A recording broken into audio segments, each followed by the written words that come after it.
Shalom jemaat yang dikasihi Tuhan, bersyukur hari ini kita dapat belajar kembali firman Tuhan. Saya akan membagikan satu topik tentang new normal atau kehidupan normal kembali. Bapak Ibu yang terkasih dalam Tuhan, sebagai orang percaya, kita harus menyikapi apa yang sedang terjadi pada saat hari ini.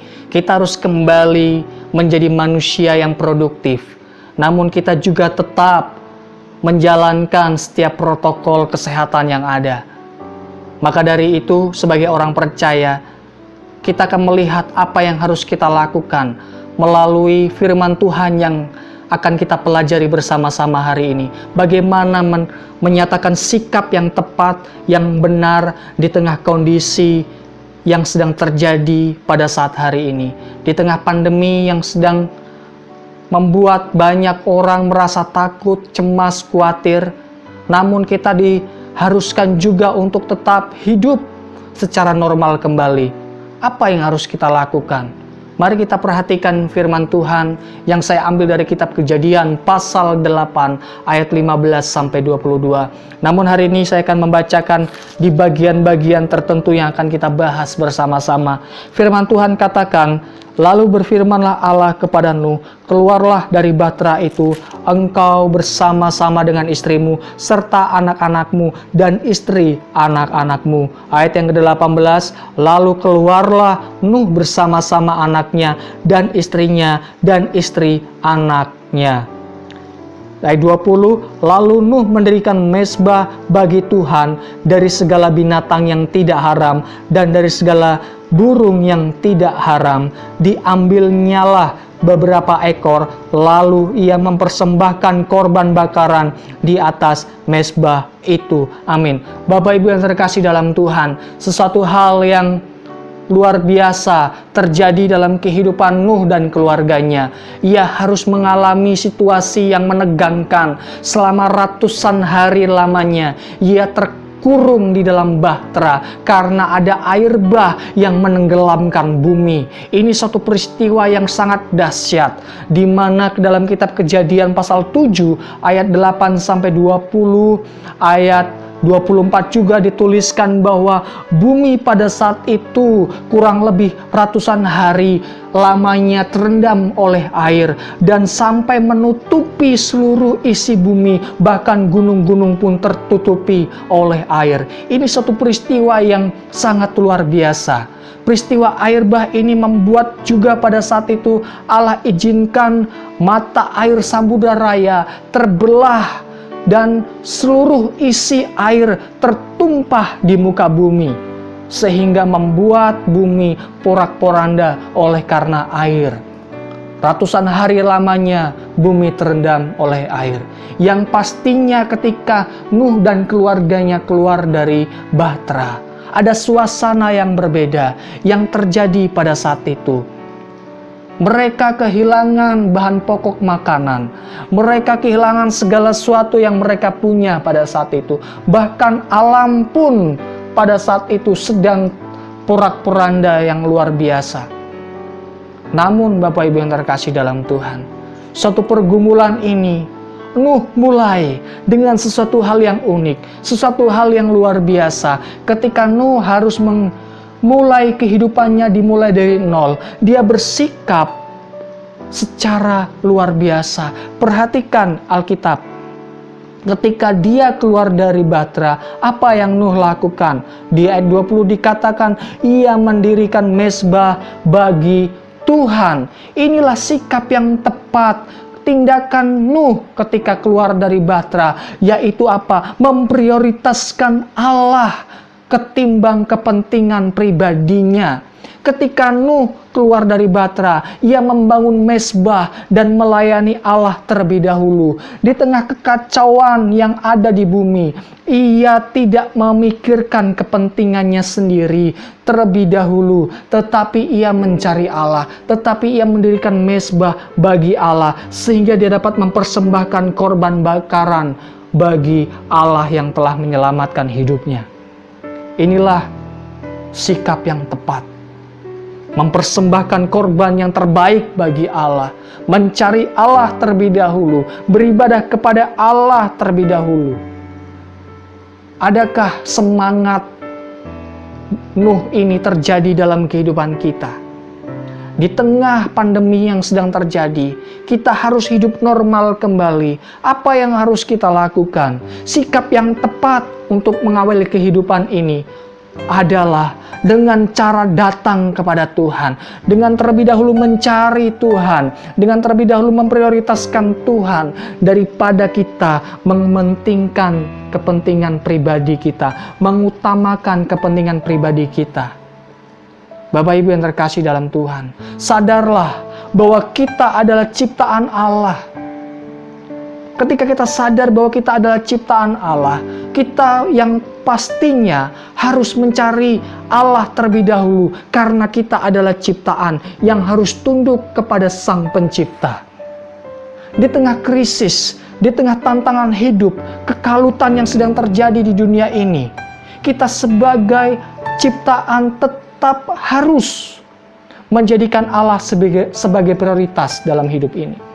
Seperti yang dikatakan oleh Charles Lewis, dia mengatakan seperti ini: kita sebagai ciptaan, kebaikan yang sepantasnya kita lakukan di tengah kesulitan besar adalah menundukkan diri kepada Pencipta dengan kesadaran penuh, menyadarkan diri bahwa kita adalah ciptaan. Yang manusia butuhkan di tengah kondisi seperti ini hanyalah ketertundukan, hanyalah kepasrahan kepada Allah Sang Pencipta. Karena kita adalah ciptaan yang tidak tahu tentang apa yang akan terjadi di hari esok. Kita harus menyerahkan diri kita kepada Sang Pencipta, sebab Allah lah yang menopang dan memelihara seluruh isi ciptaan di dalam dunia ini, di dalam alam semesta ini, dan Ia pun mengetahui apa yang terbaik dalam kehidupan manusia. Oleh karena itu, Bapak Ibu yang terkasih dalam Tuhan, kepada Dialah kita harus mendasarkan hidup, kepada Dialah kita harus berserah diri. Sebab firman Tuhan katakan di dalam Mazmur, hanya dekat Allah saja kiranya hatiku tenang, sebab daripadanya lah gunung batu dan keselamatanku. Tidak ada hal yang lebih baik daripada kita berserah diri kepada Tuhan. Sebab kita sebagai manusia, sebagai ciptaan, kita sebagai manusia yang tidak mengerti apa yang akan terjadi di hari esok. Hal yang tepat untuk kita lakukan adalah bersandar kepada Sang Pencipta. Yang terbaik kita lakukan adalah berserah diri kepada Sang Pencipta. Seperti yang dikatakan di dalam Yesaya pasal 40 ayat 28 sampai 31. Saya akan bacakan Bapak Ibu. Tuhan ialah Allah yang kekal, yang menciptakan bumi dari ujung ke ujung. Ia tidak menjadi lelah dan tidak menjadi lesu, tidak terduga pengertiannya. Dia memberi kekuatan kepada yang lelah dan menambah semangat kepada yang tak berdaya. Orang-orang muda menjadi lelah dan lesu, dan teruna-teruna jatuh tersandung. Tetapi orang-orang yang menanti-nantikan Tuhan mendapat kekuatan baru. Mereka seumpama Raja Wali, naik terbang dengan kekuatan sayapnya. Mereka berlari dan tidak menjadi lesu. Mereka berjalan dan tidak menjadi lelah. Satu kesadaran Nabi Yesaya bahwa Allah adalah Sang Pencipta yang tidak pernah menjadi lelah, tidak pernah menjadi lesu, dan tidak terduga pengertiannya. Kepada Dialah kita harus berharap. Sebab Dia mampu memberikan semangat yang baru, mampu memberikan kekuatan yang baru. Seperti firman Tuhan tadi katakan, orang-orang yang menantikan Tuhan akan mendapatkan kekuatan baru.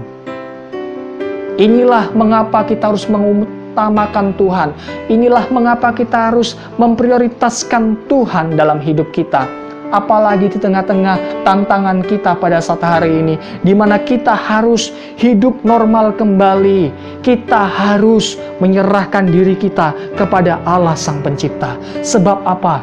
sebab kita adalah ciptaan yang terbatas. Kita tidak dapat mengetahui hari esok. Oleh karena itu, kita butuh Allah yang tak terbatas, yang mengetahui, yang mengerti rancangan-rancangan yang terbaik dalam hidup kita. Mari kita mulai hidup kita bersama Allah.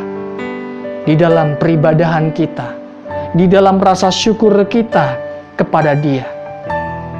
Tuhan mau hidup kita terus berkomitmen untuk mempersembahkan hidup sebagai persembahan yang kudus, yang berkenan kepada Allah. Seperti yang dikatakan dalam kitab Roma pasal 12 ayat 1. Mari pada saat hari ini Bapak Ibu yang terkasih dalam Tuhan, kita harus memiliki rasa syukur seperti apa yang dilakukan Nuh, yang seharusnya juga kita sebagai orang-orang yang telah ditebus, rasa syukur kita seharusnya lebih besar karena engkau dan saya telah diselamatkan dari murka Allah. Kalau Nuh pada saat itu bersyukur oleh karena keselamatan yang ia terima, dijauhkan dari bencana musibah air bah sehingga mereka diselamatkan. Pada saat hari ini engkau dan saya telah diselamatkan dari murka Allah oleh karena salib Kristus. Hari ini kita patut untuk bersyukur. Kita patut untuk mengandalkan Dia sebagai Tuhan dan Juru Selamat dalam kehidupan kita.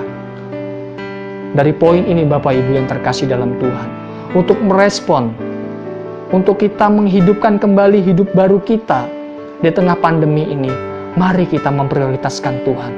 Mulailah hidup kita dengan mengutamakan Allah. Bersyukurlah terus-menerus dalam kehidupan kita.